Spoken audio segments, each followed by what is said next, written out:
വെച്ചാലോ? ചോറ് ഞാൻ എടുത്തിട്ടുണ്ട്. നമുക്ക് ചീരത്തോരൻ വിളമ്പാം.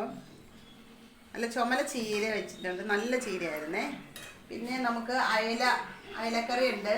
അപ്പം അയലക്കറി ഒരു കഷ്ണവും കൂടി ഇട്ട് കൊടുക്കാം. 2 കഷ്ണമുണ്ട്. കുറച്ച് ചാറ് ശകലം ഒഴിച്ചു കൊടുക്കാം. പിന്നെ നമുക്ക് ഇതുണ്ട് കേട്ടോ, രസവും കൂടി കൂട്ടി അങ്ങോട്ട് ചോറ് കുഴച്ചങ്ങോട്ട് കഴിക്കാം. രസം ഇങ്ങനെ ഒഴിച്ച് കഴിക്കുന്നത് നല്ലതാണ്. രസമുണ്ട്. പിന്നെ നമുക്ക് മാങ്ങാച്ചാറും കൂടി ഉണ്ട് കുറച്ച് കേട്ടോ. ശകലം മാങ്ങാച്ചാറും കൂടി സൈഡിൽ വെച്ച് കൊടുത്ത്. അപ്പോൾ ഇതാണ് ഇന്നത്തെ ഊണ്. നമുക്കുണ്ടാലോ?